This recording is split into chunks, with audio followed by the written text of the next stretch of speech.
taxi cab we get than an English taxi cab.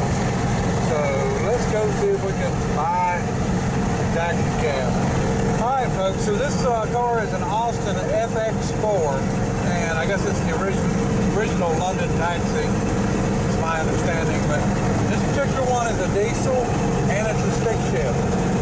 So instead of an automatic, I wish I had time to do this video and put it on before I had to make the decision as to buy it or not, because I know a lot of the subscribers in UK will know something about them where I really don't know anything. So I'm just going to look it over. I know it's got a little rust at the bottom of the doors, and just go from there, and hopefully it'll turn out to be alright. He says it was running, or it did run. He hasn't started it, but I don't know. Everything ran when it was new, right? So, okay folks, so we're here about this car, and he's got a Cabover for sale.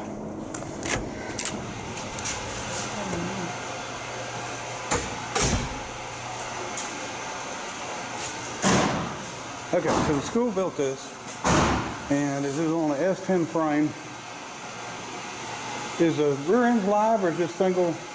Single. It's on a hand-built frame. This is all Fabricated frame. The rear one, only the one rear. Pulls. Yes. Okay. Front rear.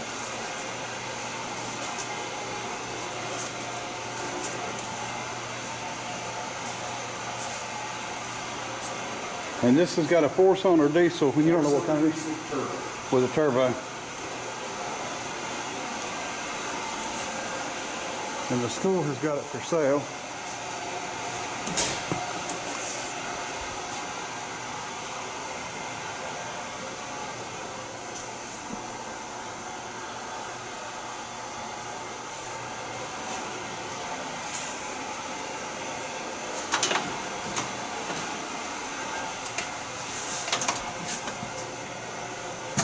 And it's titled as a custom, correct? Well, I can't reach it. That door opens. The side door? Yeah, sleeper door. Okay.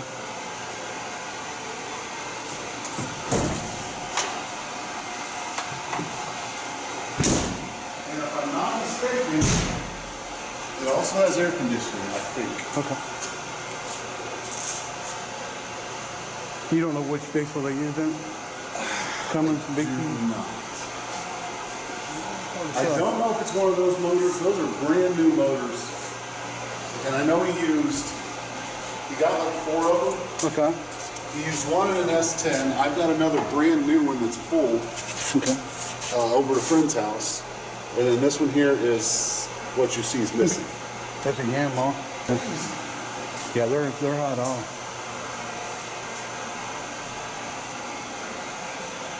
So if anybody's interested in that thing, let me know. And it's what's S10 frame, so to give you an idea on the scale, it's not big. It's probably about as long as a full-size pickup. So, neat. And then we got the Ugly Mobile. British taxi.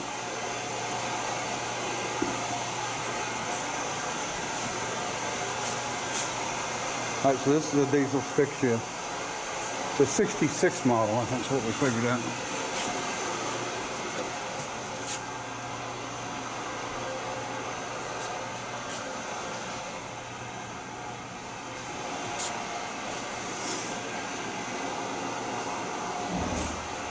All right, we're gonna get her loaded up and I will show you more. Okay folks, I want to go ahead and do a wrap up on this video, because I want to get some opinions on this thing before I do the first start on it. It looks to be pretty much all original, a lot of extra parts with it. Body's pretty good on it. You know, there's been a lot of repair work, but I think this has been repaired, but it's rusty where the paint's come off. But we've got a lot of extra parts and such in there, jack.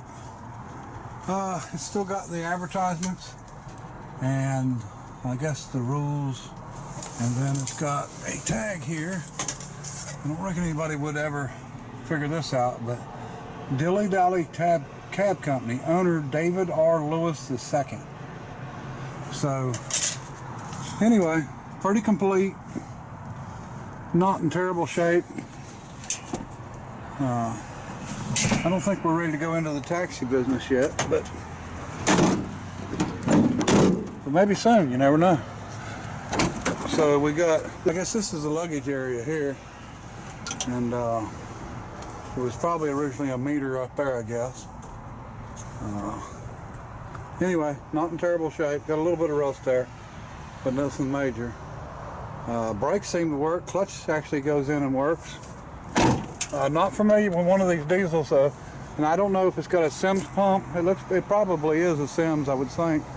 It was a rotary pump though, so it may not be. It may be a CAV. So maybe somebody can tell me. And you know, it's not a bad car. It's not perfect by any means. It's got some Bondo in it, some repairs and stuff like that, but I mean, it is what it is. Can't expect everything perfect. Not something this old, but it's a, I thought it was a 63, but it's actually a 66 is what the title says. So still got the taxi up top. It's got a pretty nice grill. Not sure what was on that emblem there, if it said Austin or what originally. It's missing. Bumpers are fair. All the hubcaps are on it.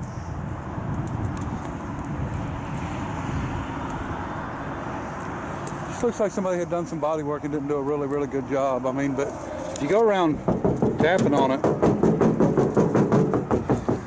you're not hearing a bunch of Bondo, you're actually hearing a lot of metal. This thing's supposed to be all black, but I'll show you some of the paperwork that came with it. Okay, so we got parts manuals, all kinds of stuff. He said he actually had a parts book, or that got missing, that also went with it, but calculated risk. I don't calculate my risk. List of parts. I think a lot of this is the guy that used to own it out of Ohio. Possibly speaking with somebody over in Europe. Just some newspaper clippings and stuff here.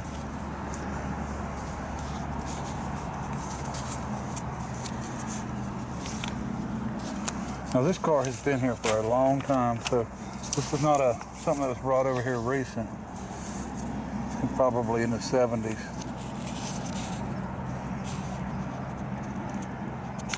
A lot of the history. We got our paint chips. Just loads of paperwork. London taxi. London taxi. It's gonna be hard to get used to a right-hand drive. Ooh, look. City of Bangor. I thought that was in Maine.